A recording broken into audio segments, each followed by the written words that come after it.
In a peaceful Zen monastery nestled amid the misty mountains, there lived a humble monk named Kaito. Kaito was known for his unwavering devotion to the path of enlightenment, his simple robes, and his radiant smile that warmed the hearts of all who encountered him. One crisp morning, as the sun's first rays illuminated the monastery's tranquil gardens, a visitor arrived. This visitor, a successful merchant named Hiro, donned lavish attire adorned with jewels and gold. He entered the monastery seeking solace from the pressures of his bustling worldly life. Upon seeing the monk Kaito, Hiro felt an inexplicable pang of envy.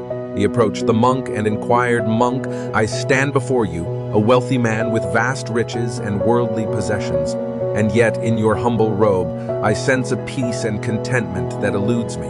How is it that you, with so little, seem to possess so much more?"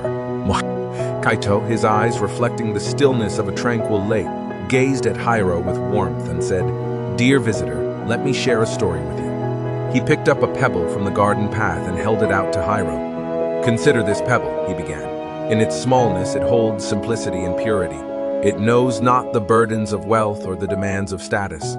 Its worth lies in being exactly what it is, a pebble." Hiro nodded and Kaito continued, "Now look out to the garden where a vast, pristine lake stretches before you.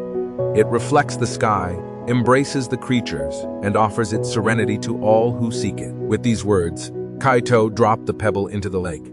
The tiny pebble created a ripple, its effect spreading outwards, touching the water's surface. The ripples traveled far and wide, interacting with other pebbles and causing new ripples to form.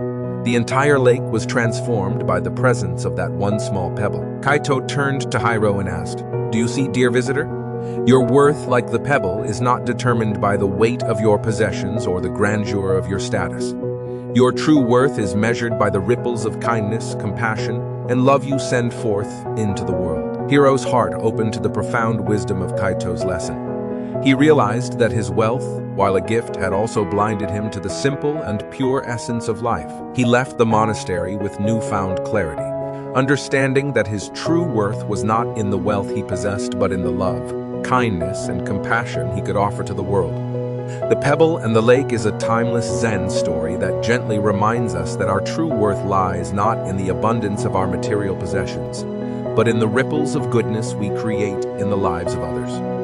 It encourages us to recognize the simplicity and purity of our own being and to share our light with the world, enriching the lives of those we touch.